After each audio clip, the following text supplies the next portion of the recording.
Hello and welcome to Book of the Mouse Club, episode 77, Wednesday, June 29th, 2022. Morning, monsieur. Where are you off to? The bookshop. I just finished the most wonderful story about a beanstalk and an ogre and That's nice. Marie! The baguettes! Hurry up! I'm sorry, but how can one possibly pay attention to a book with no pictures in it? My dear child, there are a great many good books in this world without pictures.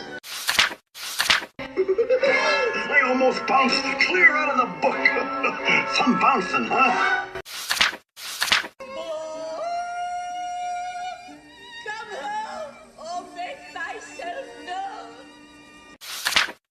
known. J. Thaddeus Turtle, Esquire. Have you never met him? You will find his story in this delightful little book, The Wind and the Willows. I've come to return the book I borrowed.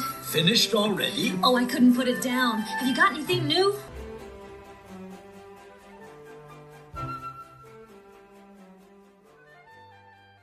Welcome back. I'm your host, Courtney, and I am joined, as always, by the Susan to my Sharon, my lovely co-host, Emily. Hello, Courtney. Hello, listeners. Let's get together. Yeah, for a great summer. Yes, it's an annual tradition on our show to celebrate summer reading and focus on a theme for 3 to 4 months. We kicked things off in 2019 by reading the 7 original Kingdom Keepers books. The next summer, we highlighted classic literature covered by Disney films in our summer cinema series. And last year, we got a little spooky with Tales from the Haunted Mansion Sinister Summer series. And this year, we let you, our listeners, decide between Star Wars novels and Disney legend memoirs. The response was overwhelmingly in favor of the latter, so we are pleased to introduce our legendary summer series. First up for us is the memoir Forever Young by Hayley Mills. Stay tuned at the end of the episode to hear what's next for July and August. And it's been a while since we referenced our favorite Disney reference, Disney A to Z, so I thought it would be fitting to find Miss Mills' entry to ground us in our discussion here. Quote, Mills Hayley, actress, appeared in Pollyanna, The Parent Trap, Sharon McKendrick / Susan Evers, In Search of the Castaways, Mary Grant, Summer Magic, Nancy Carey, The Moonspinners, Nikki Ferris, and That Darn Cat, Patty Randall. On television, she appeared in Disney Animation, The Illusion of Life, the Disneyland 10th Anniversary Show, Parent Trap 2, Parent Trap 3, Parent Trap Hawaiian Honeymoon, and on the Disney Channel in Back Home and the series Good Morning, Miss Bliss. She is the daughter of actor John Mills. Hayley received a Special Academy Award for Pollyanna. She was named a Disney legend in 1998, end quote. Now, that's a very high-level look at her career, but fortunately we got to dig even deeper by reading her memoir. Emily, could you share more with our listeners about Forever Young? Sure thing. So Forever Young was published September 7th, 2021 by Grand Central Publishing. In her introduction, Hayley Mills admits to having tried to write a memoir before, but it wasn't until her 2016 visit to the Walt Disney Studios and archives that sent her back in time. Revisiting Walt's office and seeing her files from the Walt Disney Archives helped her revisit her childhood acting career and also learn things that happened behind the scenes that she was not aware of. Her time at the studio that year gave her the, quote, missing piece of the jigsaw puzzle she needed in this book, end quote. Like many books published over the past couple years, Forever Young was written during the height of the coronavirus pandemic in the lockdown period. Hayley acknowledges her eldest son, Crispin, for helping her to write the book, using his writing background to help her focus her story and reflect on her feelings while she was writing. The story in Forever Young spans her childhood acting career from age 12 to 21, so year-wise, around 1958 to 1973. Awesome. Well, let's kick things off with our overall impressions of this text. How did you like the format, the voice, pacing, etc.? I really enjoyed this memoir, and I always like memoirs better than I think biographies because I like hearing the author's voice and reading things in first person. It feels very personal. And something I really enjoyed was pacing wise, we immediately get into her acting career with Tiger Bay when she really could have very easily done 2 chapters or so just focusing on like her parents and childhood life before Tiger Bay, but we got those stories kind of interspersed And I really liked that because we're going into this reading like, you know her as an actress, you want to read about her acting career. And I really like that she got right to the acting. And we learned about more childhood memories, her parents' history, kind of as asides as she brought up things that were currently happening in her life. So that was a piece of how this was written that I really enjoyed. Yeah, I appreciated the focus of it as well. And I think it allowed her to still get some of those earlier details in the scenes of flashbacks, because I feel when we often read biographies, they want to start for some reason with the subject matter's grandparents, and then the full lineage. Yes, like the grandparents, the parents, then their early life, whereas this was focused, but at times she did reference her grandmother or her mother's upbringing where it was appropriate within the text. So I felt like you still got a bigger picture of her life, but within a nice structure. I will say the chapters were pretty long. There's 12 chapters in the book and a 2-page epilogue. Chapter 10 was 50 pages. So there are pieces of this that are pretty hefty. But I didn't feel like it was a hard read. Like, it didn't feel heavy, like dense and daunting. But I did read this over a course of a week, about 2 to 3 chapters at a time. Yeah, I would say I was aiming for 2 each day as we went through it, to get on track to record by the end of the month here. One thing that I also appreciated about it was her honesty, and I'm thinking specifically in terms of tone. I felt she was very forthcoming about things that she struggled with personally, and there were moments of, I would even call, resentment and regret, but I appreciated how transparent she was about how she felt about certain situations within her life. The word that kept coming to me was melancholy, where she had such incredible experiences, and you could tell she really enjoys life. But she is also very reflective, and maybe having many years removed writing this. She was, I think, she's 75, 76 years old now. So writing about your teens and your 20s, 60 years after the fact, she has just an incredible sense of awareness, and getting to reflect on childhood. And yeah, melancholy is just the word that kept coming to me. And I also feel like she's still kind of grappling with some stuff, as she would be like, this is what's happened to me. But then she would also talk about other child actors, but then feel grateful that her experience was not so bad. And I'm like, you're allowed to feel sad. Yeah, I feel like this was a way for her to process some of, I don't know that I want to call them fully traumatic moments, but just things where she necessarily didn't have control of her own life, which was definitely a theme I saw throughout. Yeah, I saw those themes. Also, I think with the title Forever Young, in an interview I read, she said she took it from a song, but I think it fits a lot of processing, because the book ends when she's like 21, between 21 and 23 years old. And that's when she says she finally feels like she became an adult after she had her first child. So that processing your childhood, and even though we wouldn't think of maybe our teenage years or being 20 years old as part of childhood, they really are. So yeah, it was such a great span of 20 to 21. So it was only about 10 years of her life that we really got to dive deep into. But I kind of liked this concentrated. Happened in those. So much happened. Oh my goodness. Yes. And some of the people she met, and I think she also recognizes that she had such a unique upbringing, having family in the business, and she had a date with a Beatle member. That threw me. George Harrison. I then Googled to find pictures of it, and I did, because I was just like, this is wild to me that she went on a date with one of the Beatles. Like, things like that are just so surreal to me, or that her family would just, take vacation in the south of France. And I'm like, that's not normal. But for people in the business, that is pretty normal. And she also reconciles with that she's like, I'm a teenage girl dealing with real teenage things, and having to come to the realization later in life that, like, oh, it wasn't such, the things she was feeling and thinking are pretty normal for teenagers, but given her life, being an actress on screen, the people she was around, the press always available in your life, it does put a very different lens on very, quote, typical teenage feelings. So while she was experiencing typical teenage feelings, she's not a typical teenager. So there was a lot there. It was so interesting to read. So let's talk about these flashbacks. I really liked that. And she starts with a flashback. So the flashback chapter right after the introduction really sets the tone for the book. And I want to read the last paragraph on page 8 and then talk about how that frames the rest of the book for us. So, all right. So, quote, "Perhaps that's just how it is to grow up. 1 minute you're free and innocent, full of all the joys of life, and then suddenly you're struggling to make sense of anything. I had some amazing luck and good fortune, but it all came at a price. The sole purpose of every young girl should be to become a happy, strong, and well-adjusted woman.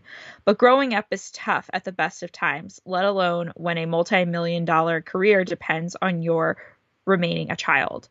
Writing about it 60 years on, I wonder whether this book is perhaps my first real chance to understand and take ownership of the strange and memorable things that happened to me and to that young girl who went through the looking glass." End quote. So what did you think about that? I thought that was a great place to start because it's a pivotal moment in her career where she's receiving this special juvenile Oscar for her performance in Pollyanna, yet she's not even aware of it happening. And I felt like that really set up the dichotomy that we see within this book. Like, of course, we get the glamorous moments of filming these different movies, but also she was still trying to have some normalcy within her life. And I really think that flashback chapter sets us up for that juxtaposition really well. But also, I think, like you said, that tone of there's a lot of really good things and amazing experiences you're going to read about. And I'm going to reflect on that. I had these in my life. But there is, I don't want to say a dark side. Star Wars is flashing in my mind. But there is like you said, there's a price for it. There are some things, and we learn a lot. And you and I texted each other several times while we're reading this, like, oh my gosh, this is so sad. Yes, lots of sad little moments within it. So Courtney, you were able to get the audiobook from the library, which I am jealous. So you read along with the recording, and Hayley is the reader in her audiobook. So what was that like? Reading her voice or reading along with her voice? Yeah, melancholy, the word that you used earlier, I would say absolutely described it for me. I did physically read along with the book. Normally I wouldn't get the audiobook when I found out that one, my library had it, and two, she narrated it versus something like Bob Iger's book is not narrated by Bob Iger. I felt like, okay, this is her own words in a memoir. I should really hear it in her own words. So that was a unique experience. But I will say, I realized that I had the book on what I will call Pollyanna mode because I am a speed reader and I needed to like have the audiobook keep up with the speed of my eyes going across the page. So I set it to 1.75 speed, and it was peppier.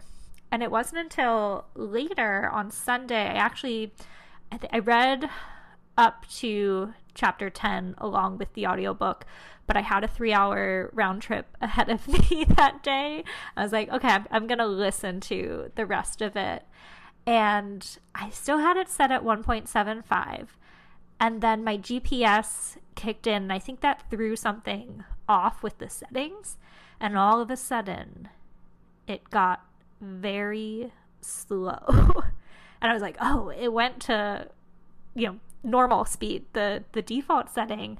And I realized just how melancholy the tone was. I mean, this was also later in the book, so there were some darker things within there that she was talking about. I was like, oh my gosh, like that's when I coined the term for myself. I was like, I was on Pollyanna mode because when it's at 1.75 speed, it has more pep to it, and it's just a nature of the inflections in the fast talking. But the listening to it at the natural speed at which I'd assume she recorded, I don't think they slow things down like that. It did feel more somber to me in that experience. But overall, even if you're going to read along at a fast speed, it was still great to hear it in her accent and her voice.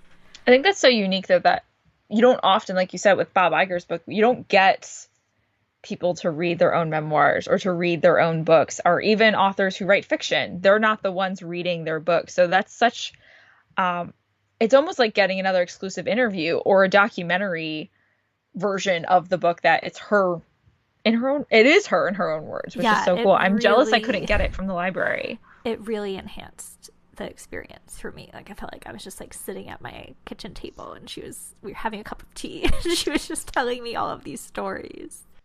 I did notice that too, that maybe it's her British upbringing, her vocabulary, and how I heard her in my head. And I have watched YouTube videos and listened to her talk. Maybe it's the British upbringing, but I was just like, wow, this is just so sophisticated. And like, her word choice is just so good. Which is so interesting because she reveals within the memoir that she was very self-conscious about her education or lack thereof because she missed so much time in her boarding school to go film most of these Disney movies, and then got kicked out of her boarding school for being absent so much. So she didn't even get to go to college. She went to a Swedish finishing school where they mostly focused on, like, you know, how to be a lady, not necessarily a full education. But I would accredit to later she reveals, maybe spoiler alert for my closing quote, her love of literature and pursuing some of the great classics of our time. And maybe also her time on the stage, like a lot of the plays that she did, getting to, I wouldn't say the Disney films anyway have the most heightened of vocabulary for dialogue, but I could definitely see in theater on the stage, like you get to speak these lines, and like I could feel maybe her actress presence, like how you deliver emotion. Oh, especially even in with writing. The audiobook. I hope you find the audiobook somehow. It would be worth just listening to a few chapters of it because it is almost like a performance in a way. Well, Hayley is obviously the main character of her own memoir, but her parents had leading roles in her life as well. They were a constant presence, and she devotes a lot of pages to talking about various situations with them. So what did you think of her mother and father and how they clearly affected Hayley? Well, it's so clear that she loves them so much. And I can see how... So her parents, it's so interesting to me how she first describes them as her parents' whole world is to each other. Her mother and father are completely devoted to each other, and they happen to have children who they love, but they're at their happiest when they're together. While they did heavily invest in Hayley and the education and opportunities for their children, she always remarked on her mother was not happy when her father would be on location filming his films, but because she was a minor, she had to have a guardian. So mother went with her. And she could tell her mom was just so unhappy when she was apart from her father. So that was such an interesting dynamic to see over and over throughout the book. And then by the end, when her mother, when Hayley's more aware and processing her mother's alcoholism, some of the things her mother says are just not very nice at all to Hayley, of like how much we sacrificed for you and how much, you know, you're ungrateful for some things we did, which Hayley knows that's not, quote, her mother speaking to her in those moments. But, you know, I think she felt that there was always some of that. And I don't think her parents also saw how Hayley made a lot of decisions for them as well. Trying to get another guardian so that her mother could go be with her father, by helping to buy their beloved house again and being there, turning down films and roles because she thought it would make her mother unhappy. Now, there were other things that happened as well. But they were just an interesting presence that they had a huge effect on her childhood, not only as a child, but also what roles she got, how she entered the business. And I don't know, she also questions if certain things went differently, how different her acting career would have been if her parents made different decisions or worked through some of their problems a little bit more effectively and communicated with each other. Yeah, there's an important distinction I want to make, and that's that I feel she is resentful of some of the choices her parents made, but I would by no means say that she resents her parents themselves. Yes, I would agree with that. And not that you were saying that, it's just a thought that occurred to me. Like, there's moments where she's like, I wish they had made this decision differently, and I'll always wonder what if. But even in talking about those very difficult moments within her family, as you said, it's clear that she loved them and had the utmost respect for them. And she really struggled like towards the end of the book. So when she's 18, 19, she's starting to recognize, I really need to move away from home, because she's seeing how her relationship with her parents is suffering the more they have to clash between the business versus family. And the more they're in the business together, she starts doing more films with her father. She starts doing more films that her mother wrote. So kind of seeing they never get a chance to like separate themselves from each other. And she starts to see that really take a toll on her relationship with them as parents. But it takes her a while to move out. And I can appreciate how difficult that must have been to want to balance her career, her personal aspirations, but also her family. That's hard. Yeah, and I didn't realize that she had siblings. I mean, I've never gone too deep into, the Hayley Mills Wikipedia, but to have to grapple with those relationships as well. Her sister was an actress. At one point she shares her sister really wanted a role in the Dr. Dolittle film, and then they approached Hayley for it, and she turned it down because she didn't want to hurt her sister's feelings, but then felt like, maybe I shouldn't have let that influence my personal decision so much. And even her brother, who had a chance to be an actor, Walt Disney personally was interested in having her brother play her little brother. The two of them were very excited. He screen tested. It was all set. And then, again, her parents decided, maybe not. Didn't necessarily want to have both of them acting, so some complicated relationships there as well.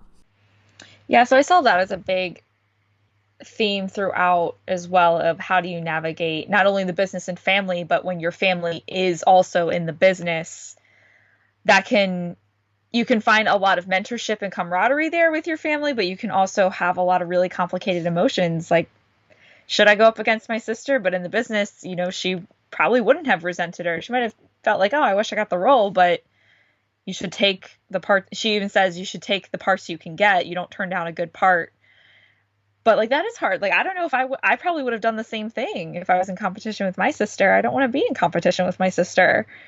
I'm an that's only really child, hard. so I can't speak to any sibling related feelings, but that's good to know. All right. So this memoir, we said, spans that 10 years. And we thought the best way to approach this, being a Disney podcast that we are, is that we're mostly going to focus on the 6 films that she made for Disney. And we watched all 6 of those over the last week, which has been fun, doing a movie marathon along with reading. So we're going to talk about each film and then things that kind of came up that we noticed or read that happened either during those films or time between those films. But we're focusing on that like Disney 6 films. So we're kicking off with Pollyanna in 1960. So we said she opens the book with a flashback chapter about the night she won that Oscar and talks more about that in chapter 5. What did you think about her recollection of the Oscar experience? This made me somewhat sad for her as well, which might be a recurring theme of this episode, but she didn't even know she won, as she shares in the flashback. And then I believe, correct me if I'm wrong, it arrived in the mail. Yes, they mailed it overseas to where her family lived. And her family didn't really make a big deal out of it. And she kind of felt that, like, her father hadn't won an Oscar, so that was really awkward for her at that moment. And she feels that they downplayed it a bit, maybe to prevent her from having too big of an ego, but certainly reading this, I feel like she's candid about her low self-esteem, and perhaps this was a cause of that. It was something to be celebrated, but really didn't have the opportunity to do so. Yeah, I thought that was so sad. And this is one of those complicated relationships with her parents where she understands her parents really wanted to make sure she had some balance of normalcy. And with their experience in the business, they see how that changes people, especially as you grow up. And as children, they didn't want childhood fame to get to her too early on. And so, yeah, she really bounces where she's appreciative of them wanting to give her that normalcy. She went to school. They lived on a farm. She got to be a kid when she was home. But then she kind of recollects now that, like, yeah, they really downplayed some milestones that are big for her. And we saw this too with her father. You mentioned that it might have been awkward that her father was kind of maybe a little jealous. I don't know. I don't want to put emotions I don't know there that I don't know how to... the right word, but definitely some form of conflict internally. Some tension. Maybe tension. Tension's a good word. But we saw that with Tiger Bay as well, because she was in that with her father, and she got really good reviews of Tiger Bay, and she hid the newspaper because she was like, oh no, my father... She knew how much her father was a dedicated actor, and she's like, and he cared about what critics said about him. He cared, like most actors would and should and do. But she was afraid that her praise when he was the headliner was going to hurt him. So we kind of see that again. And yeah, it's just sad. I'm like, oh, we went through this already. And then she had her Oscar stolen. Okay. And then misplaced. So she doesn't actually talk about the robbery in the book. Like she brings it up, like someone broke into our house and stole things, including her Oscar and a bracelet that we will talk about. Well, no, she does. The person comes back with the Oscar. Oh, right. Sorry, you're right. The bracelet's separate. Oh, the bracelet was separate? Okay, I got a little confused on that. The bracelet was stolen from her hotel room on a different incident. So she says that, she had kind of a stalker, I guess you would call it, who came to their farm and took things, including very personal garments, from her home. And then somebody calls and says, oh, I found your Oscar in a ditch. Let me bring it back. And her mom, who answered the phone, knew what was up. I was like, I'm pretty sure this is the guy who stole the Oscar. Okay, so he was like trying to use it as a way to get to meet her. So it was returned, and the mom called the police while he was on his way over, and like he was wearing her dad's Rolex and stuff. So it was like, all right, clearly this was the dude who stole it. And then she alludes that it would be stolen again, but we never really got that experience. Okay, but so maybe that's where I was lost, because then she also talks about, we'll talk about the bracelet, but she talks about her bracelet being stolen, and I was like, but when did that happen? She tells us it was stolen, like a one-off thing, so it must have happened like an aside. There's just so many things that are stolen from her, and it makes me so sad. But she got her Oscar back. And I was delighted. I texted you that I was like, oh, that's so sad. And they were like, oh, she got it. I love the Academy for that. D23 website to pull the Disney A to Z information, and they had an article. It was early this year. I want to say it was January. The Academy of Motion Picture Arts and Sciences had her, come maybe to their new museum or their headquarters, and they presented her with a new Oscar to make up for the one that was lost. And her face is like full of genuine shock in the photo, and that was a feel-good story. Yes. Now we need everyone to rally together and find her bracelet. Yes, we'll get to the bracelet. But this is her first film for Disney, and so she discusses working with the director and the producer, and I found it very interesting and revealing that she wasn't necessarily the director's first choice, but it was a producer who was in London preparing for, I believe, Swiss Family Robinson, the film that her father would go on to star in. And he saw Tiger Bay, which was her very first film, a non-Disney film, and was very impressed by her performance and worked to get a reel of the film sent to the United States so that Walt Disney could view it. And the director of the film, David Swift, wasn't necessarily interested in having her, but I feel like once Walt latches onto something, he wants it, he's going to get it. And so really pushed for her to get that role, and I didn't realize all that went into getting her Disney contract. There was some back and forth with her family there. It was a 7-year, 7-picture deal, but she would be exclusive to the studio, much like what had been dying contracts of the old studio system of the 30s and 40s. And so that was very scary for her parents. They found it out by looking at child labor laws, and then Disney British found child labor laws. Yes, British child labor laws. And then Disney found a loophole if they, I think, shouldn't collect her earnings. And so all that went into getting her to be Pollyanna, which I think she does a wonderful job of. So I want to read a piece here from page 92, which is the end of her reflecting being Pollyanna. She says, quote, "For many people, for the rest of my life, I would forever be Pollyanna, all sweetness and pigtails, and just like Mary Pickford before me. It was a role that was to prove both a blessing and a curse. On the one hand, the greatest opportunity a young actress ever had. On the other, a childish label pinned to my back, which I became increasingly frustrated by, even embarrassed by, with every passing year as I struggled to maturity," end quote. And I see that. Even with the Oscar, as amazing as it is that she won an Oscar for her first role, I can also see how much pressure her first Disney role. Her first Disney role, sorry, yes. But that's still pretty early in her career. This is her second film that she's made, and she wins an Oscar. And that pressure then to always be that good from the beginning, I can see how that really was daunting for her, because she talks very candidly about her low self-esteem.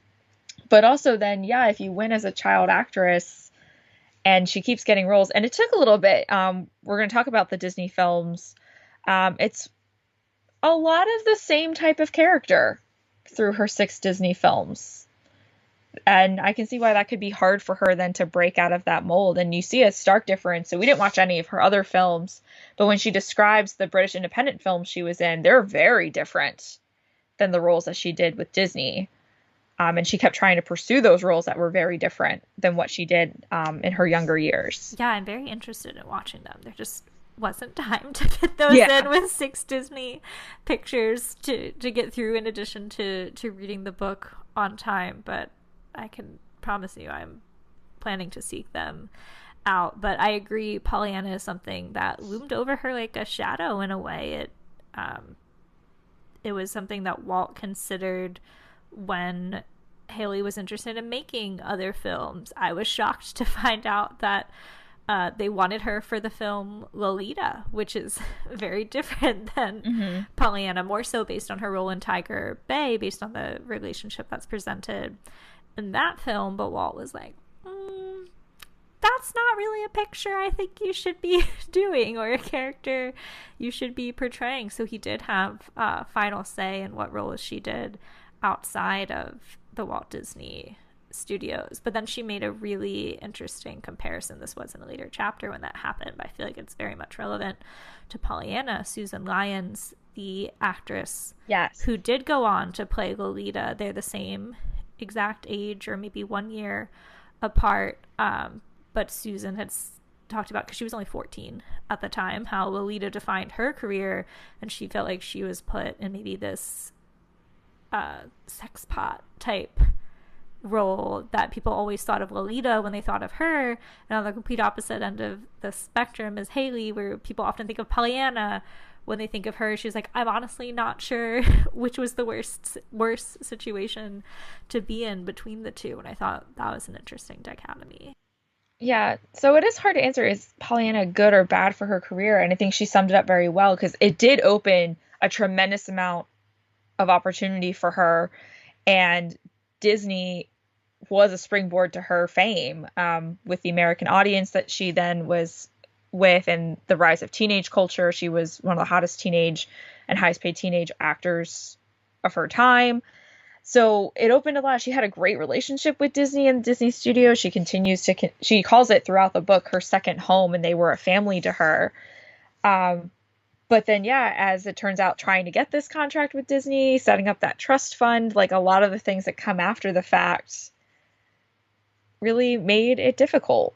So maybe if she had never done Pollyanna, maybe we never had the trust fund issue when she was 21, but then she wouldn't have had so many films under her belt by the time she was 21. It's really hard to say or quantify if it was completely good or completely bad. Yeah, I'm glad she made Pollyanna. Me too. I think it's a classic. And then all of these, I'm looking at the timestamps, and I realized this as I was watching the films and then going to IMDb because I love me some IMDb trivia. They were all made consecutively over 6 years. So Parent Trap is 1961. Pollyanna is 1960. Parent Trap is 1961. In Search of the Castaways is 62. Summer Magic 63. The Moon Spinner is 64. And That Darn Count is 65. So let's continue through each of these. The next year, she has The Parent Trap. So what were your thoughts related to this film and anything she discusses here? So Pollyanna and The Parent Trap of her Disney catalog are probably the two I'm most familiar with. My grandmother loved those movies. So revisiting Pollyanna and Parent Trap was just like a walk down memory lane for my childhood for me. And, you know, we're kind of the generation that grew up more with the Lindsay Lohan version. And I had a lot of thoughts. One, I recognized how much the Lindsay Lohan version did borrow almost verbatim stuff from the original, because it's been a long time since I've revisited. But also I recognized The Parent Trap 1961, Hayley Mills, it moves a lot faster. There's a bigger pace. I was like, we're only 15 minutes into the film and they've already pranked each other and have been sent to the isolation cabin together. Whereas I'm like, that took like a good 30, 40 minutes. And I think we get more of the parents that way in The Parent Trap, which is interesting. Something that stood out to me, and this is going to make me sound probably naive, but I finally learned how Disney did it, of how they got her on both sides of the screen. For some reason, I thought it was they filmed twice and just laid the film on top of each other. But no, they put a black box to split the camera. Yeah. So now or maybe she just explained it better. I never really took the time beforehand to truly find out how they did it, but that fascinated me of how they did it. And once again, learning how Disney, takes those leaps in technology to do something that made the film huge, that people were like, it's the same actress, but she's on. It confused people. They thought she really did have a twin sister, but no, it was her in both. And I loved her talking about spending time with her double, who would be if they shot a scene and you only saw from the back. Yeah, yes, from the back. You don't need to splice that. You just need someone or with a wig profile with the same color hair and a fake nose. Yeah, so those were fun things to read. So I enjoyed reading this chapter in Parent Trap. You can see her starting to grow up and trying to do things differently. So I want to get your thoughts on this. She talks about she gets her first period on this set, which is a big milestone and a transition from being a really young girl to being a teen. Yes. What did you think about that? Step in womanhood. I felt so bad for her that it happened while she was filming, and she was so self-conscious that you'd be able to see from her shorts what had happened to her, what she was wearing to deal with that. Though her mom was trying to be reassuring of it, I was glad her mom was actually on set for that. Yeah. I know later on she had a guardian, but that's something you want your mom there for. And so when I was reading this, I watched the films after I read the chapters that predominantly talked about them. So I was trying to look for some of the things that she talked about. I couldn't tell.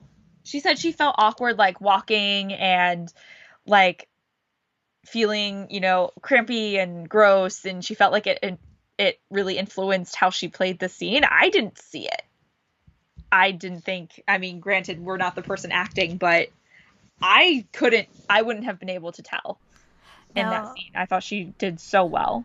And across these movies, going more at a broader lens here, it was so fun to watch her grow up, I was, of course, watching most of these with Doug each evening, and by the time we got to the Moonspinners, he's like, oh, like you can tell, like now she's like very close to adulthood. She looked very different. So how great to have that captured, or maybe not great sometimes in her opinion, but I think it's cool to see someone grow up before your eyes in that way.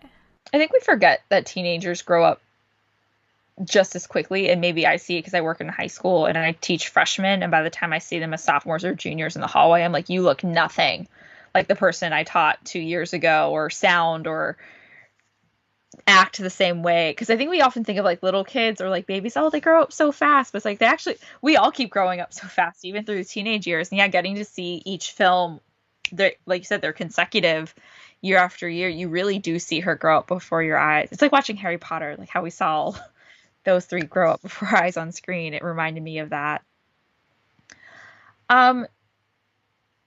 So we also see some family drama start to come out. This is where we start hearing more about her sister's career, her sister's growing up and being engaged to someone her parents disapproved of. And we start to get some foreshadowing. She does a lot of foreshadowing. I was about to say, there's a lot of foreshadowing in this book regarding... She leaves you on quite a few cliffhangers. Like the money situation with her trust later on, and that looming, her relationship, her husband later on in life.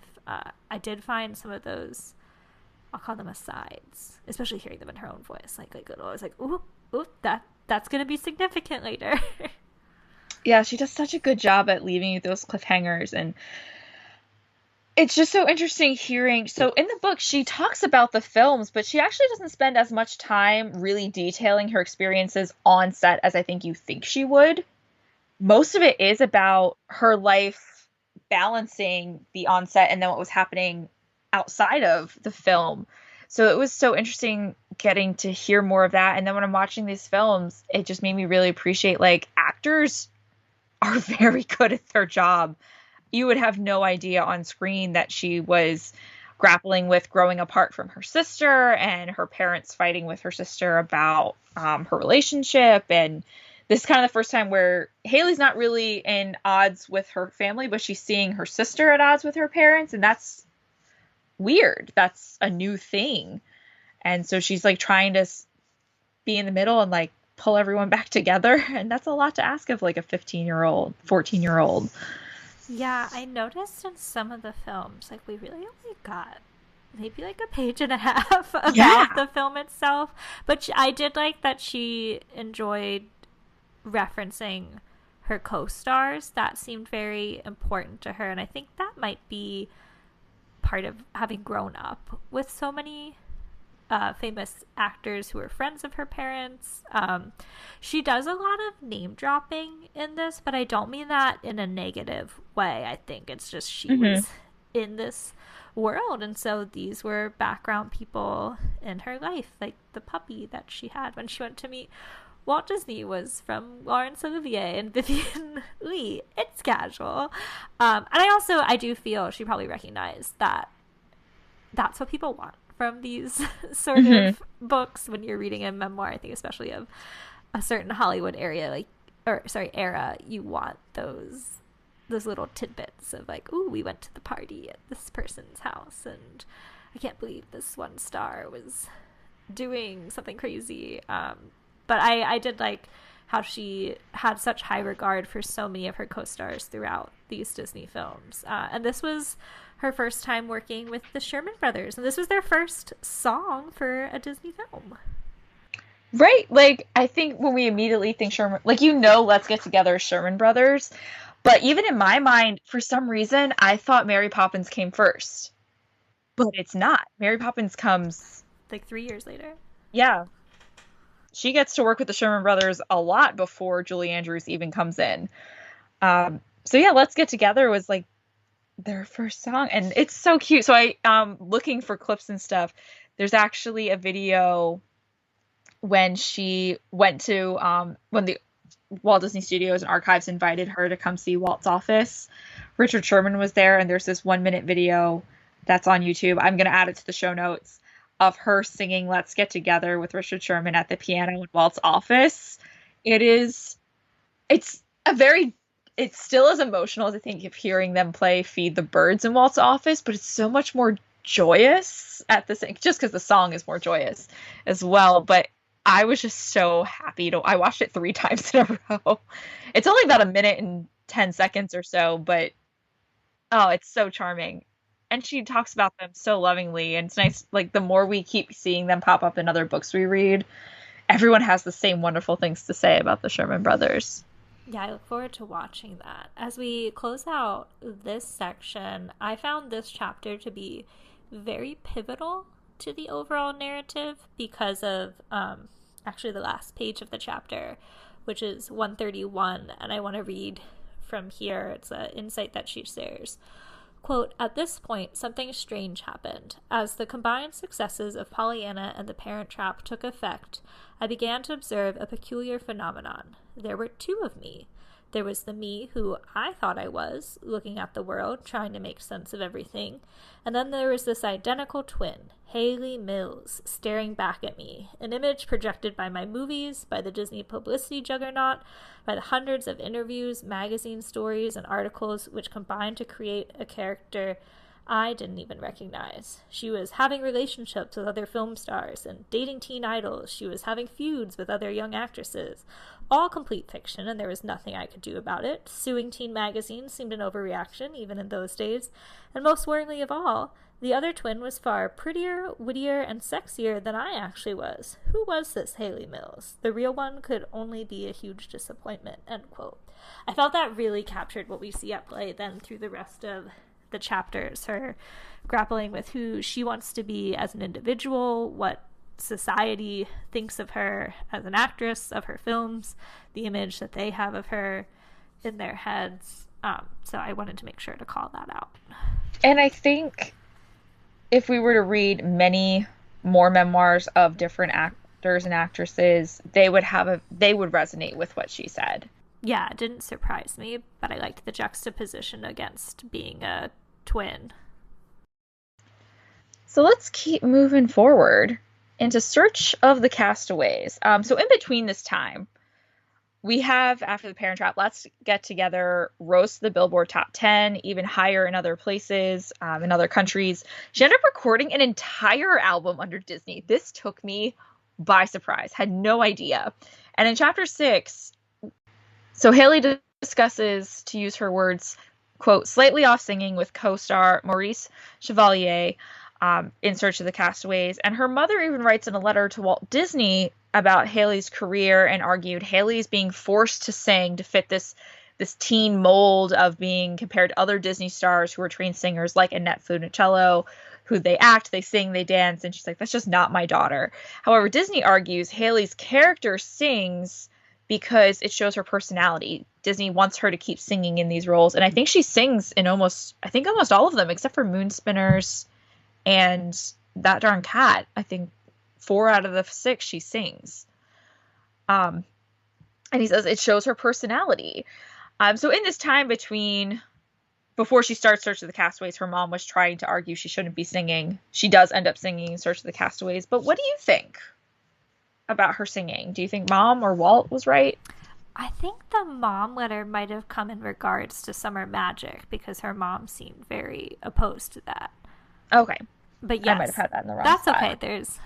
I feel like I think the sentiment's still the same. Yes, they keep questioning why does she keep singing? Because she mentions that Maurice said he reminded her of one of her great loves and says like she couldn't really, the great love couldn't really sing, so it's definitely present there as well. I am not one to judge because I cannot sing. I think she has a charming voice, but I guess you could certainly put her up against another singer and be like, not necessarily classically trained. But it really made me think about the Disney, I guess, plan or foundation that I find is very much still in effect today. Thinking back to the Disney Channel of our youth, where it was like, you're going to be an actor and a singer. Like, some people definitely seemed interested in it, like Hilary Duff, then Miley Cyrus, and then I felt like they're kind of like, yeah, you have to be a singer. The whole Disney Channel circle of stars, and maybe some other stars who are more interested in acting, they wanted to have them be singers as well. I mean, there's been people who have found great success, like Demi Lovato or even Miley Cyrus from that, but I was like, wow, the roots of this go deep back to Annette and to Hayley. And I think also with Disney and animated films having so much success with their music is just so integral to the Disney image as well. But yeah, I find her so charming, and I think, you know, in some ways that's where I see both, where like Mom's concerned that, you know, maybe she is getting pulled away from roles that she could be more dramatic. Her strength is in her acting more so than her singing, so you're boxing her out of maybe some other roles that could be dramatic. But I also see what Walt says, like, she's so charming and her characters are wonderful. And I listened to her album that she made. The songs are pretty short. The whole album was 23 minutes, so it's pretty easy, short listening. If you've got to drive to the grocery store, I recommend. But yeah, it was charming. It was fun to listen to. It feels very 60s. So it worked. Let's talk about In Search of the Castaways.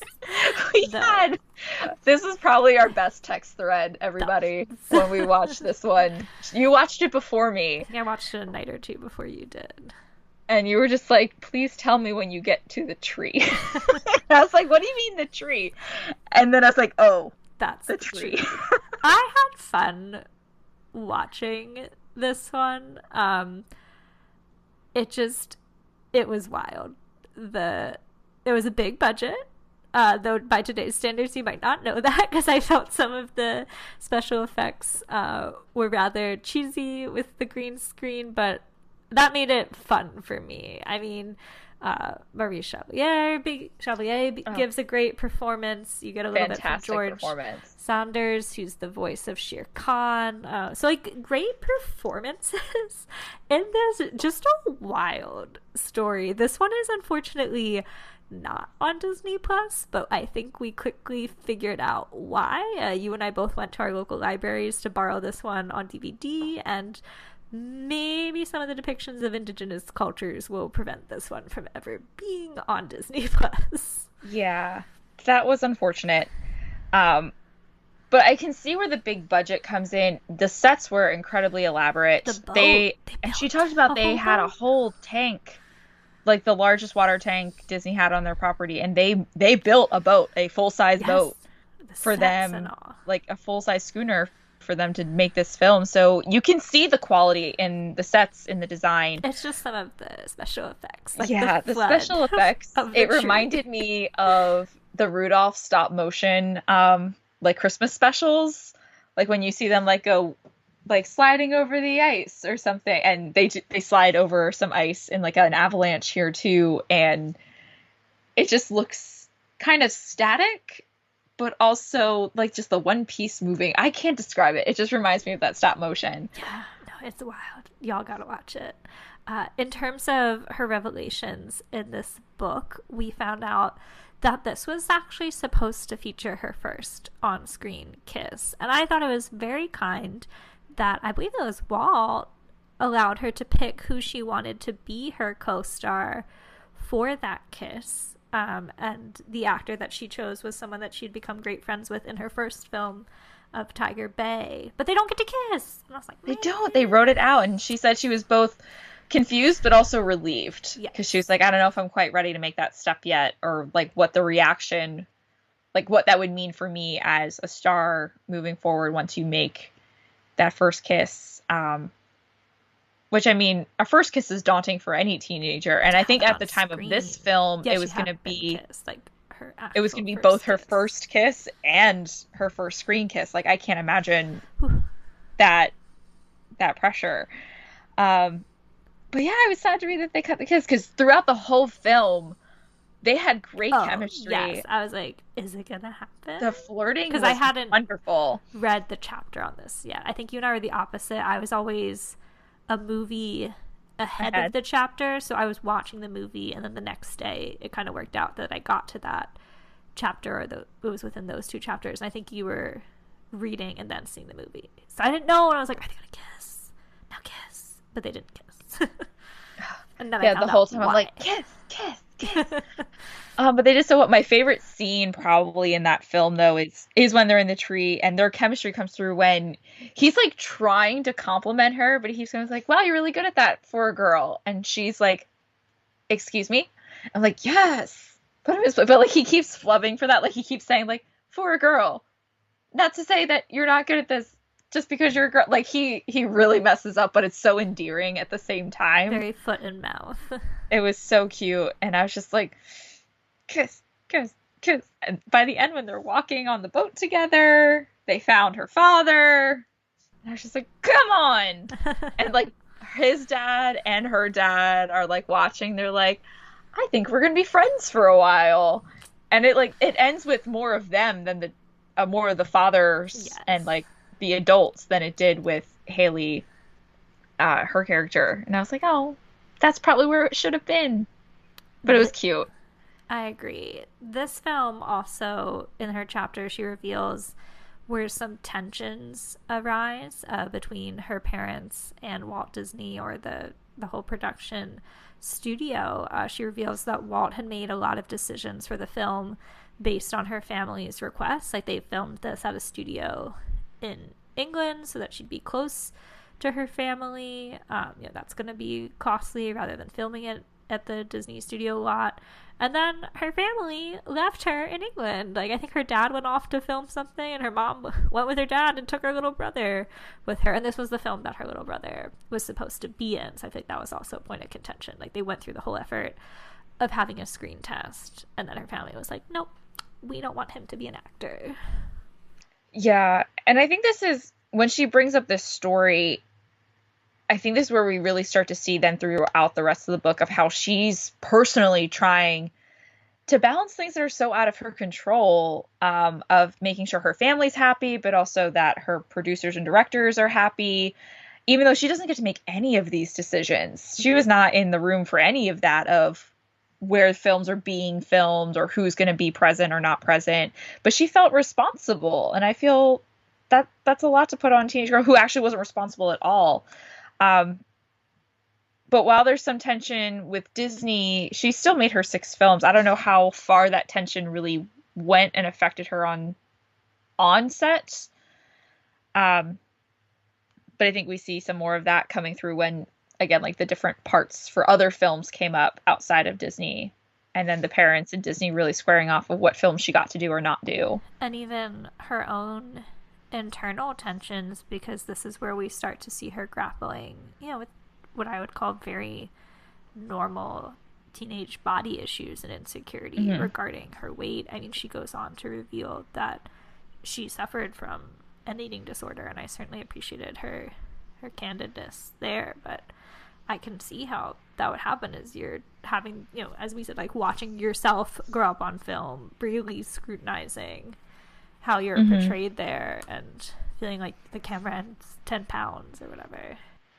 Yeah, and also go through very normal teenage acne. Like, you break out.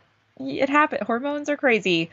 We learned this in health class. And yeah, that's a lot harder just on screen. And I felt so bad because we're going to talk about other films now. But like looking on screen when she was talking about, again, I read and then watched, and she would talk about her body issues, and she felt, and I'm watching these films like, you're gorgeous, and she looked so good on screen.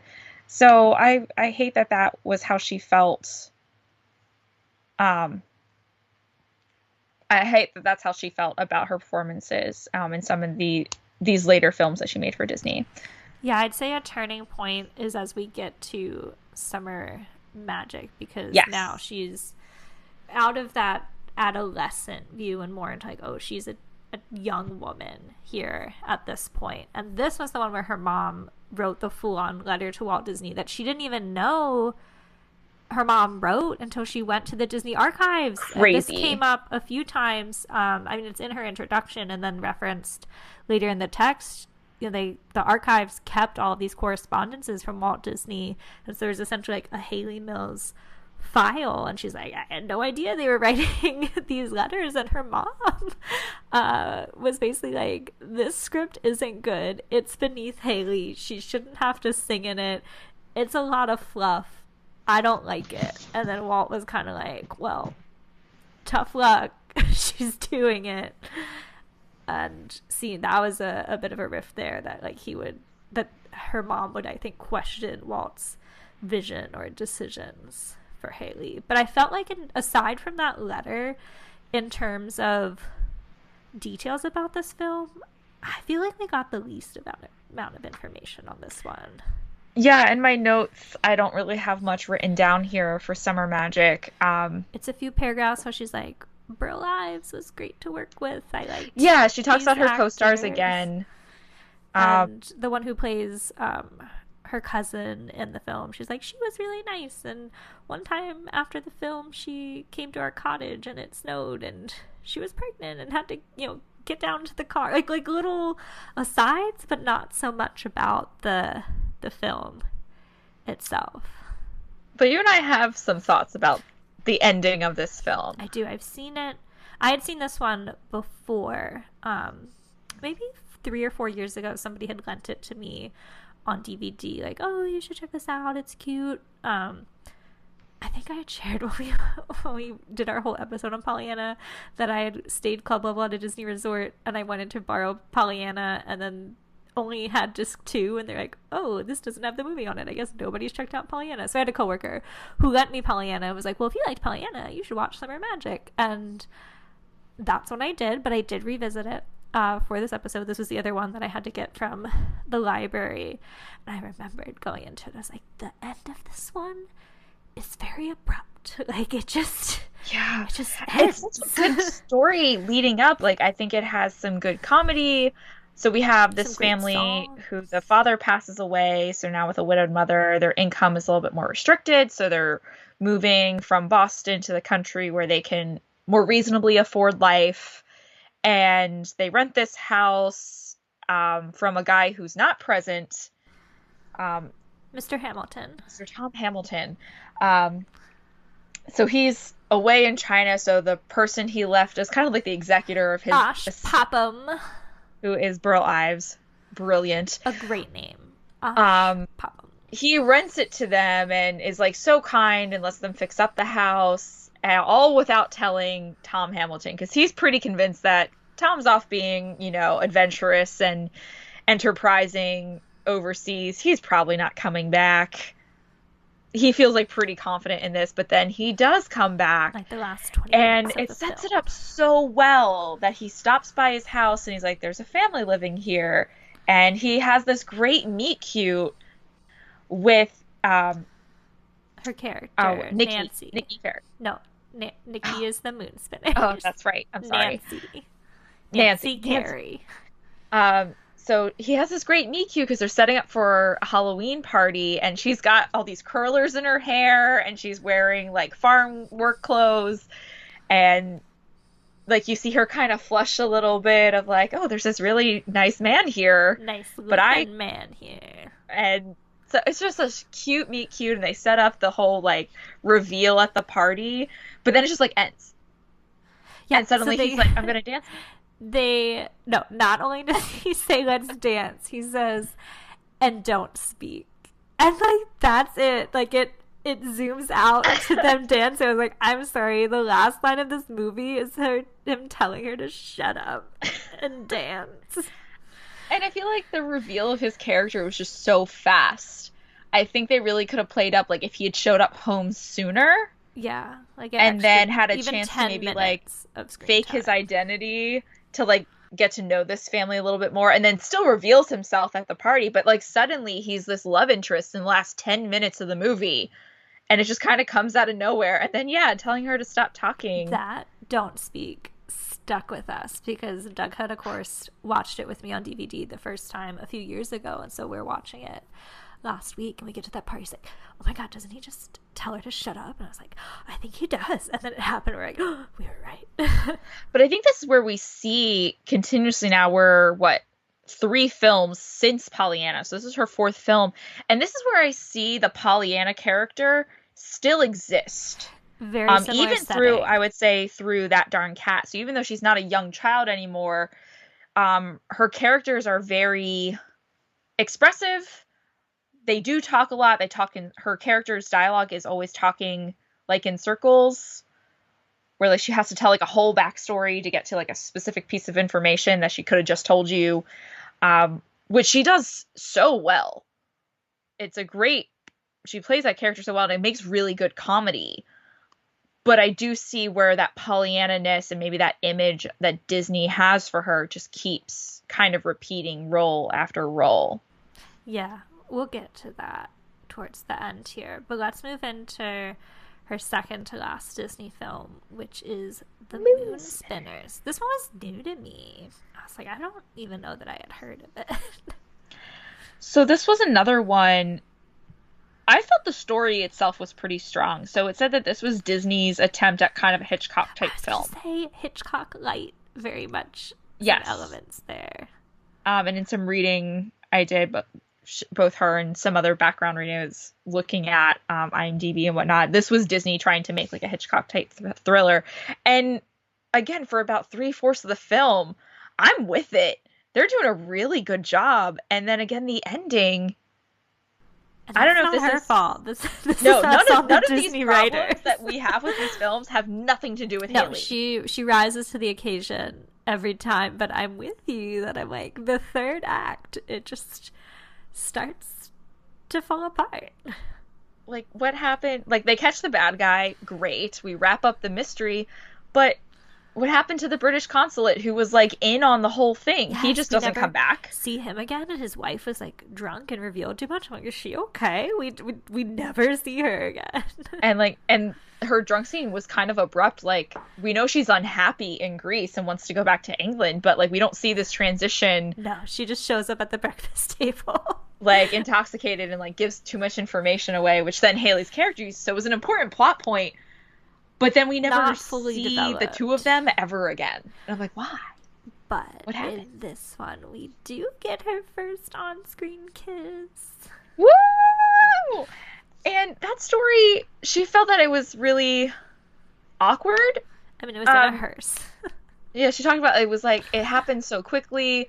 She felt like she didn't shut her eyes for it, and she felt like it was awkward. But I didn't see much awkwardness. I thought it played well in the scene. No, and I again saw the movie first and then read it, and I was like, oh, that didn't really come across to me. But her describing it, one, it took place in a hearse. Two, Disney brought in the press to take pictures of this. I felt so bad for her. This was not her first actual kiss, that she'd already had that by this point, but still, like, ooh, I feel like it's probably something you're already very nervous about, and I'm sure that adds to it. And she also had a big crush on her co-star, so... But yeah, and I can imagine, even as an actress, though, like, while it's not her actual first kiss in life, to your fans, though, this is your first kiss. So, like, that's still nerve-wracking. This is one that everyone's going to see. It's probably even more nerve-wracking than an actual first kiss. This chapter, I felt, in terms of the Disney films, showed the most of her adolescent turmoil, because she also is candid about her body issues here, and she describes filming the scene where she's at the dinner table with her aunt and the love interest, and they keep having to yell cut to make adjustments to her wardrobe because too much cleavage was showing in the shot, and they had to, hook up her dress a different way, and she felt very self-conscious that, they were halting filming to, not show too much or make sure she was portrayed in the right way in terms of her body, and she had to cover her acne, and the way she was dressed or outfitted didn't maybe necessarily match what she wanted to wear. Like, they were aging her down a bit. And also in this part of the book, we start getting more and more journal entries. So her journal entry about her reaction to Moon Spinner. So when she finally saw it. So I'm flipping here to page 225. Trying to find it. So, okay. I bookmarked this. So this is her reaction to Moon Spinners when she finally got to see a rough cut. So from chapter 9, quote, watched a rough cut of Moon Spinners in a small, stuffy screening room in the West End. It was a pretty nerve-wracking experience. I stuffed my face with chocolates and chain-smoked all the way through it. After the purgatory was over, I didn't think the film made much of an impression and felt my performance was disappointing and wanted to sob, but instead did the opposite, which invariably proves to be fatal, laughed too loudly, gesticulate and under-articulate until everyone was exhausted, end quote. What did you think? I just felt bad for her because it was a cute, like, her performance was fine. It's a cute film. Like, our criticism is with the writing, not with her, as we've already clarified. But I appreciate it. I know we'll get more into the journal entries in a later discussion point, but I appreciate having these very real glimpses into how she felt in that moment, not necessarily how she's remembering how she felt as a 75-year-old. Like, she had her real thoughts captured there. Yeah, it's really cool that we got pieces of her journal. And I felt the same. I thought her role in this was good, because her character is supposed to be real confused. She's trying to make connections to this character, Mark, where she's like, oh yeah, we're supposed to go swimming, we're supposed to, hang out today, and he never shows up. So she goes exploring on her own. Then she finds him, like, injured, bloody, and so she's kind of in hysterics. And I was like, yeah, that's what I would expect, that her character is like, I want to help, but you're not telling me everything. And then she really dives into this adventure. Love the scenes on the boat with Madame Habib. Yes, Pollyanna, I agree. Oh, that was so great reading about that. How that's probably the most in depth we got about a specific actor or actress that she worked with, because this was a silent film star who came out of retirement from, like, at least a few decades to star in this film. Yeah. So I enjoyed her perspective. I mean, I'm not as familiar with that actress, but I could get the sense from Hayley, like, how regal and what. And those scenes were so good. But yeah, it was just, I feel bad because maybe she's self-conscious about her acting, but really I would say the critique is in that last third of the writing. I was following the story and I was loving it until that last, like, 25 minutes. And I was like, what the heck is happening? So yeah, Hayley, we're behind you. You did so well. We loved it. We loved your performance. It was fun to revisit each of these. And that brings us to the last one, That Darn Cat, in 1965. This was her last film with Disney. So the contract originally was for 7, but I guess it was more stipulated on, like, the year period. So this was to be her last film. She knew that going in. And this was a very tough decision for her. What did you think about her choice to not renew her contract with Disney? She gives us a lot of her reflection here. And she talks about the story of seeing Judy Garland. So I'm flipping again. This was between pages 247 and 248. And she talks about, she sees Judy Garland at a show, and then she was taken to see Judy at the Greek Theater in LA, and then they went to her dressing room afterwards, and she talks about seeing Judy in a dazzling white dress, talking to everyone. She seemed wired, so small and thin, but I looked at her in awe. And she continues to go on, and she reflects that she learns a lot about Judy. And she's like, wow, the studio really owns her. And we see her also reflect also on her relationship, again, with her parents, and that she is grateful to the balance her parents tried to strike in her life between the business and some normalcy outside of the studio. And she recognizes that if she doesn't try striking out more on her own, she's afraid to end up like Judy, where one particular studio might own her vision and her or her image, and she doesn't really get to ever explore who she is as a person. So while she doesn't fault Disney, she really doesn't say anything negative about Disney and her relationship with Disney, but she feels that it's time. And I thought that was her thought process here in telling this story about Judy. I understand why she wanted to make a nice clear cut of, this was my childhood acting career, and now I'm starting on a more adult acting career. Yeah, it made sense, especially with her age being 18. That really is, when you become an adult. I know you're still developing, but for all legal purposes, that is a big milestone. So I greatly appreciated her honesty in that it was a tough decision for her, but it made sense to me. This one was my favorite of the films that I watched. I think because this one was, I had never watched it. I knew it existed, and I definitely saw the remake with Christina Ricci in the mid to late 90s. But I just had never sat down to watch this one, and I found it to be such a delight. So I agree. That Darn Cat, I think, was also my favorite. I think not just because of her performance, which was wonderfully, she had the great comedic timing again, and her character is just so fun. I love her playing matchmaker between her sister and the FBI agent. So good. And she played so well with this cat, and she talks about in her book that there were 5 different cats, and she felt like they didn't like her very much, but I thought it looked great on screen, and how much she actually interacts with the cat probably the most out of any other person on screen. But I think this also ended up being my favorite, not only for her performance, but I think the writing was a lot tighter. It had a good ending, everything wrapped up. We had no characters left over that were like, well, what happened to them? Also, fantastic cast in this film with a lot of good Disney live action mainstays. You have a great cameo by Ed Wynn, Elsa Lanchester, who I love as the Bride of Frankenstein, but is also Katie Nana in Mary Poppins, who's in Blackbeard's Ghost, which you need to watch, with Dean Jones, who was in so many Disney films. So I felt like there were several Disney legends in this film. We see a young Roddy McDowall, who's another great actor. So this one was just a real treat for me. I was kind of glad this ended up being the last one. Like, I ended on a high note in terms of her filmography for Disney.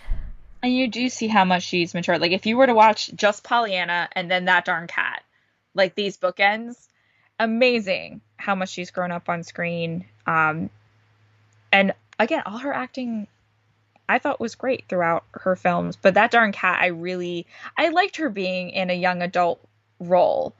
I did like seeing her in those roles. And I think this is a film where they wrote her as a young adult and they weren't like wishy-washy with it, if that makes sense. No, they acknowledged like she is a young adult. She's very independent because her parents are off traveling, so she and her sister live alone together, and you got to see that independence shine through, and you know, she gets to make a lot of choices within the film as the character that drive the investigation. She's very headstrong, I think is a good word for that character.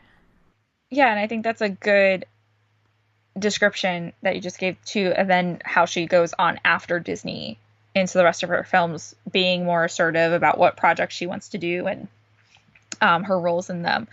But this is where we got to talk about the bracelet.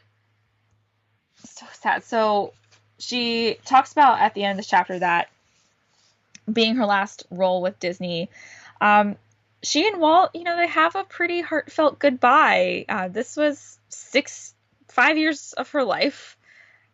6 films with Disney. That's a lot of time spent with Walt, and she got to know Walt pretty well, which we'll talk about more.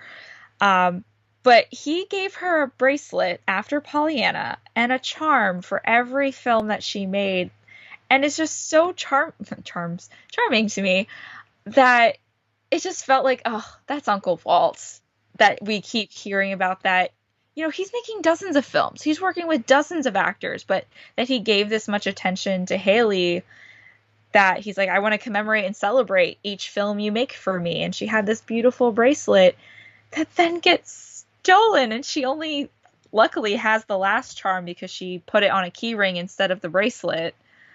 But, I don't know what's worse, losing the Oscar or losing the bracelet. They were both sad moments to me within here. I was like, oh man, I was glad to later find out she got the Oscar back, but I'm with you. We need to have somebody replace her charm bracelet. So sad. And then we have Walt's letter, which she referenced at the beginning of the chapter. It was an opening quote, or it was a quote to open the chapter. But then we do get the letter. I am going to read it. It's not very long. So this is on page 254 at the end of chapter 9. Quote, Dear Hayley, realizing that this is the last medallion to add to your bracelet kind of brought tears to my eyes. You know that old saying about not losing a daughter but gaining a son? Well, this is sort of like losing a daughter, and I didn't gain any son to make it worthwhile. I'm sure you have heard how well That Darn Cat has been received, even in England. It is doing great. And it is breaking box office records for this time of year at the Radio City Music Hall. We have our story scouts looking for the perfect vehicle for the mature Hayley, so maybe you'll be with us yet again. In the meantime, this comes with all my love and best wishes to you and yours for a Merry Christmas, for the new year and many years to come, Walt. End quote. So this is kind of the last chapter. We don't see Walt come up again until she learns of his passing. So what did you think about this closing with Walt? I love when we get to have opportunities to hear from Walt in his own words. I feel like that's often very rare, aside from maybe some of like the Jeff Curdy texts or the Bob Thomas biography. So the fact that she was able to incorporate not only this letter but others from Walt's in terms of the correspondence, it really showed to me what she meant to him. Like the fact that he compared it to losing a daughter was very touching. Yeah, and she quotes in the book, I think at least once, maybe twice, that she was referred to as, quote, Disney's daughter, like on-screen Disney's daughter for the films that she made. I thought it was a great way to end that chapter. And it's very bittersweet and heartfelt because you're excited for her for this new stage of her life. So like chapter 10, 11, and 12 is her life post-Disney.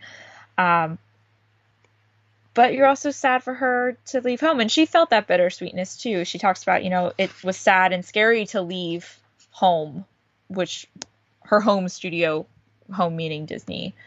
So I thought that was such a great way to end the chapter. And then she talks about, by the time I finished That Darn Cat, the bracelet was already heavy. So she made that key ring, and then the bracelet is stolen. And the last line is, I never saw, the story of my teenage life woven in gold. I never saw it again. And you're just like, ugh. A lot of her chapters end with like such weighted emotional statements that really pack a punch, like that one does. While we're on this letter, I think it's great to call out that throughout the book, we do get to meet Walt Disney through different phases of her life and her view of him. So what did you learn about Walt in her recollections, and what did you think of their relationship beyond what we've just discussed? I think we continue to see, for as much reading as you and I have done, the consistency of how people who knew Walt talk about him, that he was incredible. She refers to him as a genius, that he's so charming and he loves creating relationships with people, and those were his strengths.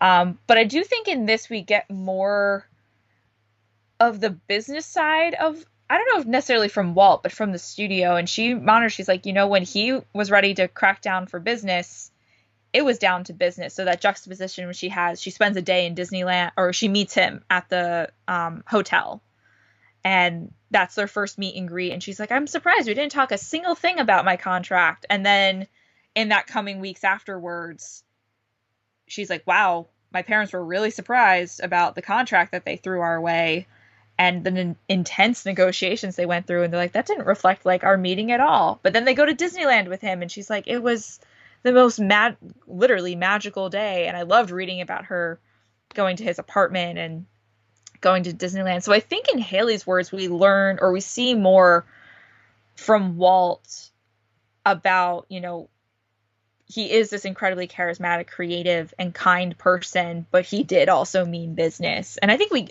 we understand that, but it was different reading that from her than from maybe some Imagineers.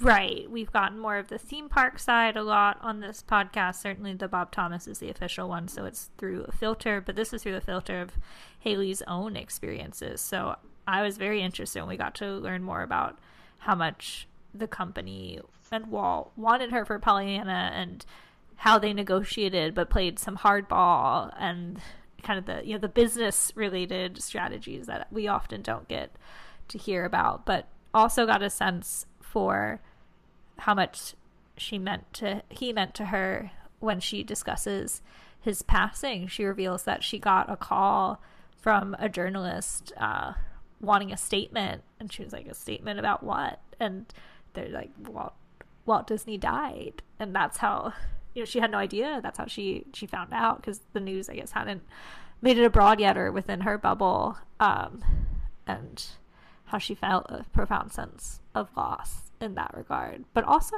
if I remember correctly, she did kind of feel like it was a bit freeing in a way. Yeah, so on page 305, quote, "With Walt's passing, I felt like my childhood had finally disappeared over the horizon for good. One life was ended, a new one was opening up. Although I grieved his loss, I felt strangely elated. I was looking forward. And it felt true to Walt, who was an optimist to the end," end quote. Yeah, it made me think of the keep moving forward when she used Mm-hmm. that word. So that was a great, undercurrent of the text for us. Certainly this goes beyond her Disney films, but we've focused on them here today given the nature of our podcast. But we got a lot of introspective. There are still several 2 chapters or so after that, and I think we got more of her journal in that section. So these were always italicized to indicate that they were from our journal, and she shared how important her journal was to her, and it's a lifelong habit. I know you have a similar habit, so what did you think about these additions? One, I was so impressed that she had them, and I know that sounds weird, like, of course, if you write journals, like, I still have all of my journals, but I can't say I really go back and read them that much, or I'm curious how often she had revisited her journals, or doing this project she went back. But I think the journals do also give a lot of credibility to her writing this story 60 years later, because as a reader you can trust that the feelings that she's talking about now at 75 are very true to the feelings that she wrote about, and she contextualized and points to her journal as like, and I did feel this way. So there was a lot of trust in here too as an author, and vulnerability. Publishing parts of your personal journal, like, I can't imagine what I do with my journal. I was like, oh gosh, would I publish parts of my journal? I don't think I would. But it made me trust her even more because she was willing to be so vulnerable, but also spanning that gap of 60 years of writing about your childhood so far removed that it's authentic.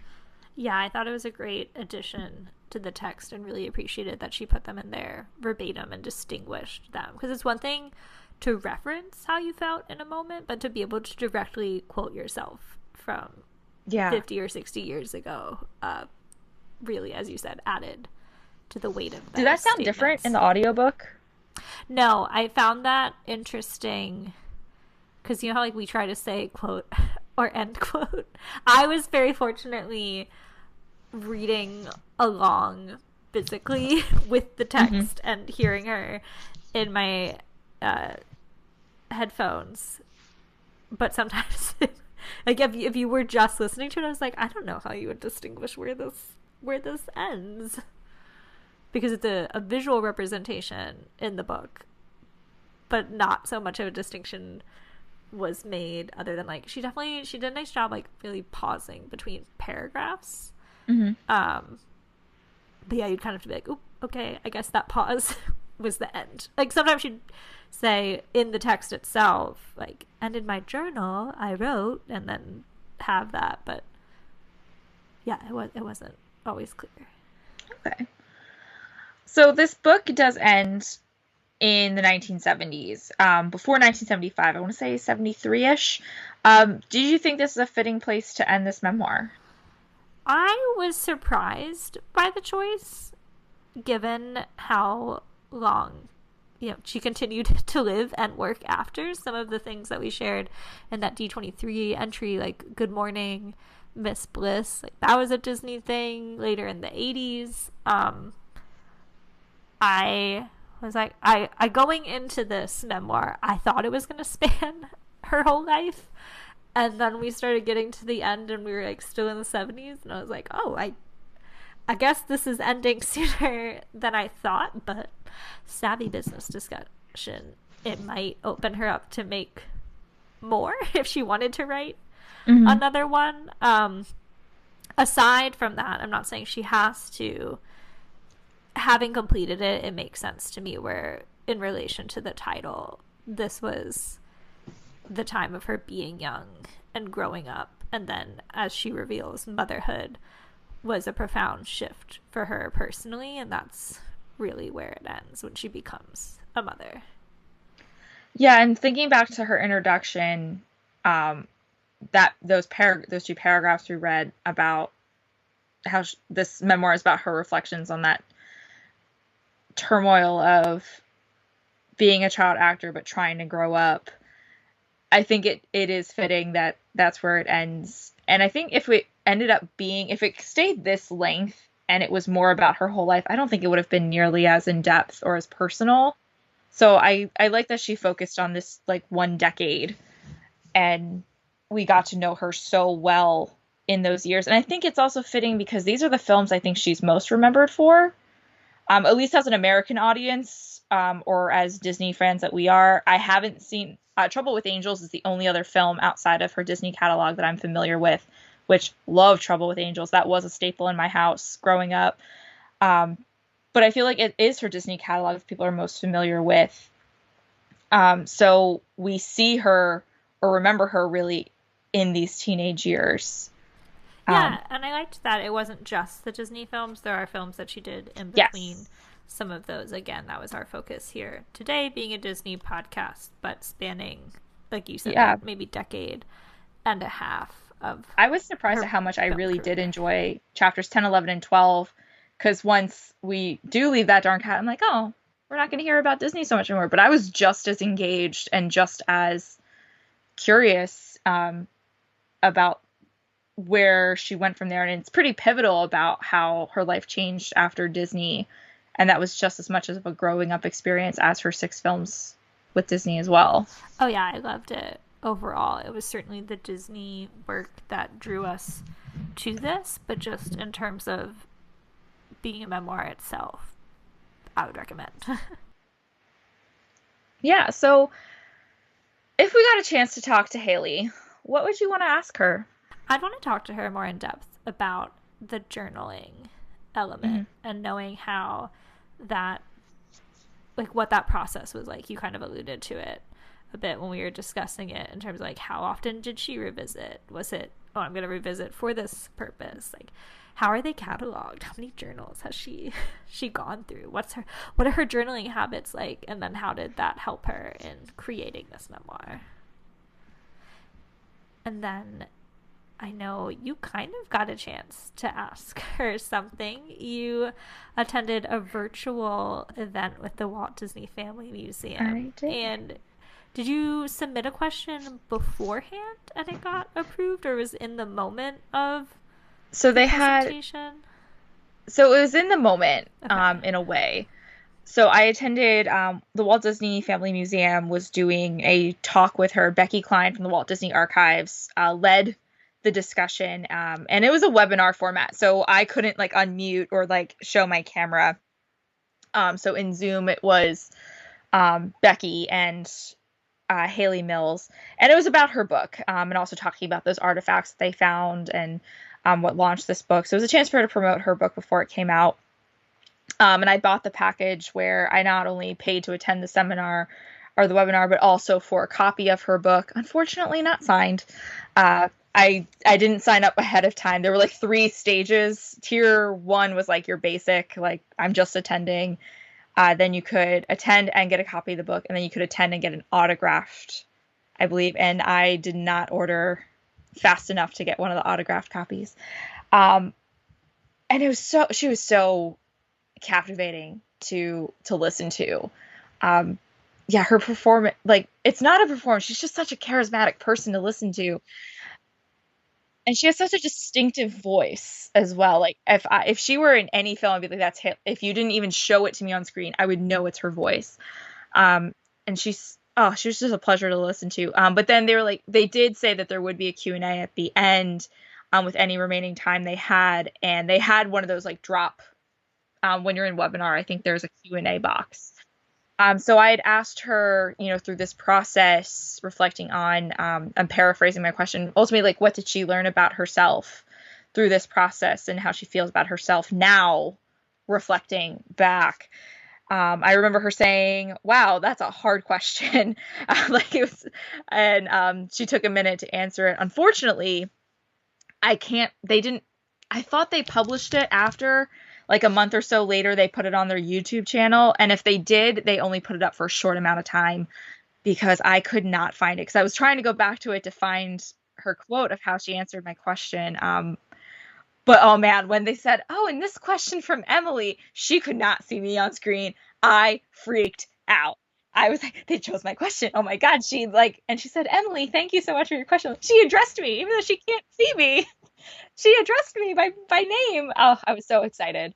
It was a pleasure to listen to. But also, if I got to ask her some other questions now, I also want to know more about her experience at the archives, because she mentioned a lot of these things she didn't know until 2016. So what was that like, finding out about these correspondences and dialogues between her parents and the Disney studios? And like, how did that change maybe how she felt about what happened when in real time, when she was a kid, didn't know these things were happening? And then how does she feel now knowing about some of these behind the scenes things?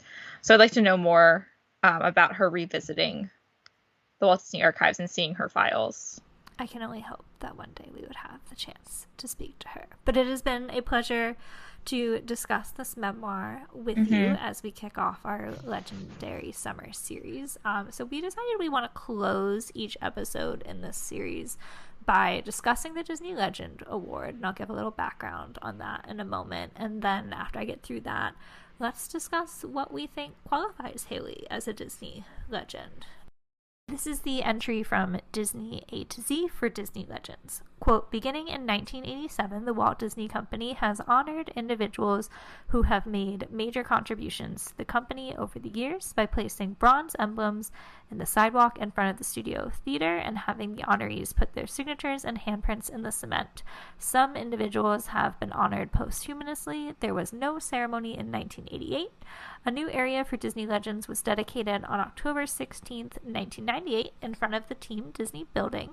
Handprints and signatures were put on brass plaques on the pillars surrounding the Disney Legends Plaza, with the new ones being added after each ceremony. Beginning with 2009, the Disney Legends were to be named biannually at the D23 Expos. End quote. And also on the D23 website, I found a description of the sculpture itself and gives you a little more detail in what it means. So if you've never seen it, here's the description. Quote, the Disney Legends Award has 3 distinct elements that characterize the contributions made by each talented recipient. The spiral stands for imagination, the power of an idea. The hand holds the gifts of skill, discipline, and craftsmanship. The wand and the star represent magic, the spark that is ignited when imagination and skill combine to create a new dream. End quote. So Hayley was awarded her Disney Legend Award in October 1998. That was the same ceremony where they installed the plaza itself, so it's a very exciting one. We haven't found footage of her exact speech there, but I believe, Emily, you found a clip of them briefly showing her giving a speech. Yeah, so the Disney Channel, when I was trying to find stuff, I was looking for either a transcript of her speech or if they had a write-up for Disney of, like, why they selected Hayley Mills, like, you know, like how you do at award shows, like, whatnot. And I really could not find anything. The only thing that kept popping up was the story about her receiving the Oscar, the new Oscar, even though I put Disney Legend, not... I guess because the wording kept saying, like, Disney Legend receives her Oscar. And it's like, that's not what I'm looking for. But this clip came up that was from the Disney Channel. And I guess when they would select their legends, they put together like a 2-minute montage. And really, if you're looking for a trailer of what this memoir is about, watch this clip. I'll put it in the show notes. This Disney Channel feature, it walks you through her getting her job at Disney all the way through that darn cat in 2 minutes. And it showed her very briefly when they said, and we awarded her, she was awarded the,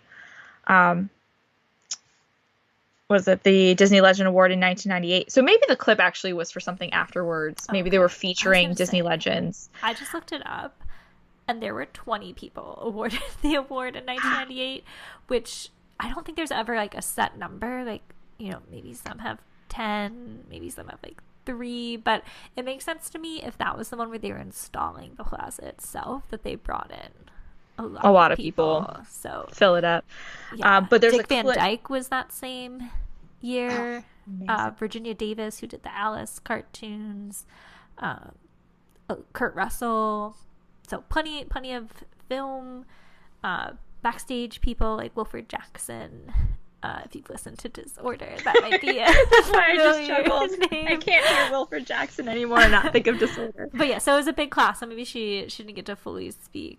But there's a very brief section in that 2-minute video where she's standing in the plaza and she's like, "I'm absolutely overwhelmed." Like, you're literally 2 sentences of her acceptance speech.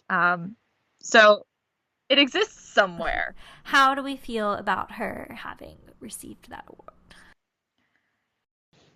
Well, I also think it's so well deserved. I don't think we can underestimate her impact that she had on the Walt Disney Company, the films that she made, the technological advancements that were made in the Parent Trap that she was a part of, the people that she got to work with, the fact and you can see with her close relationship with Walt in this memoir, that if she had that close a relationship with Walt Disney, then clearly she meant a lot to this company.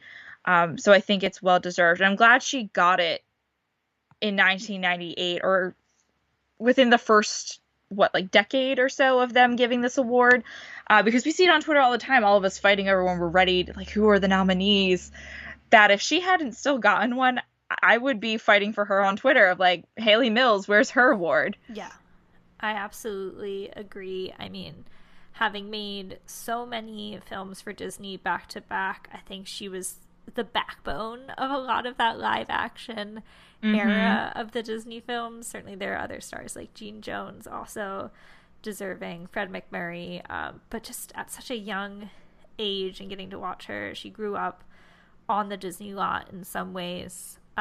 So I agree, just the legacy that she has left that we got to dig into deeper within her memoir. I think she was the perfect choice to kick off our series this summer.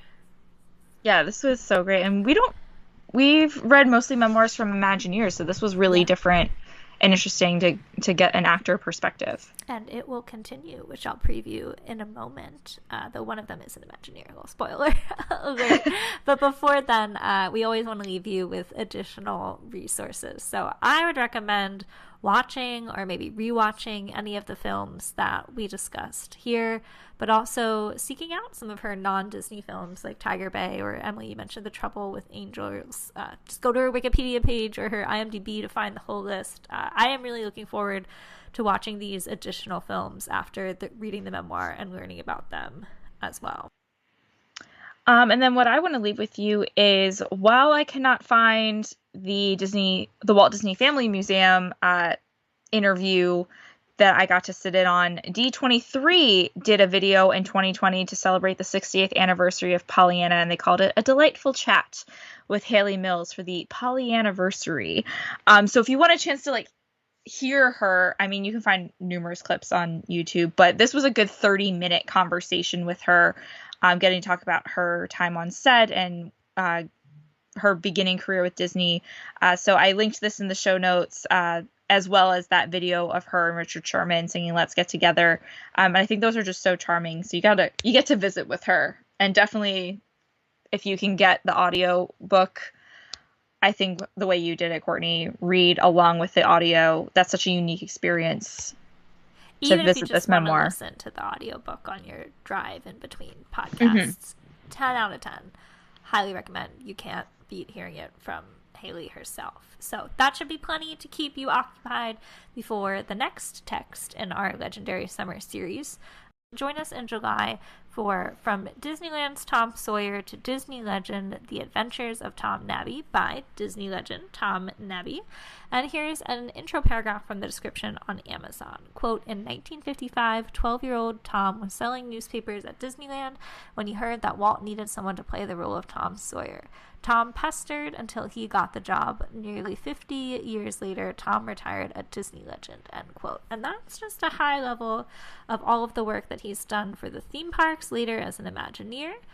So we are getting another Imagineer memoir in there.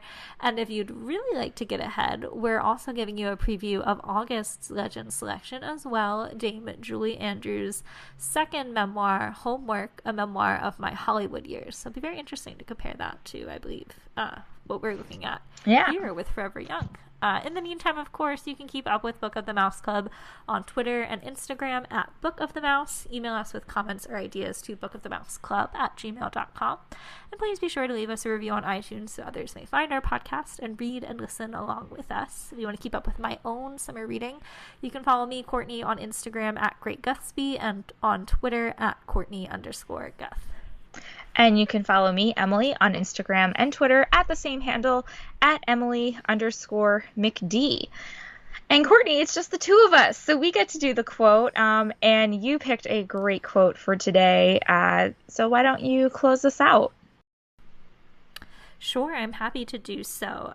This quote was maybe an unexpected one, but really stuck with me in terms of her lifelong love of literature that she established in her later teen years. She had met a famous gossip columnist who had similar struggles of not feeling educated and recommended several books that her lover, F. Scott Fitzgerald, had recommended to her, and she passed that on to Hayley. So Hayley shared, quote, "Nevertheless, it broke the ice for me, and meeting this remarkable woman when I was 17 opened up the world of books to me in a whole new and exciting way, setting me on my own path. I soon experienced the excitement of discovering great writers like Ernest Hemingway, Joseph Conrad, E.M. Forster, and George Eliot, Daphne du Maurier, Charlotte Bronte. Books have been a passion and solace ever since." End quote. So that stuck to me just because I'm sure we feel very similarly about books as a passion and a solace. Till next time, we appreciate you reading along with us and can't wait to share more with you. Get ready for a legendary summer.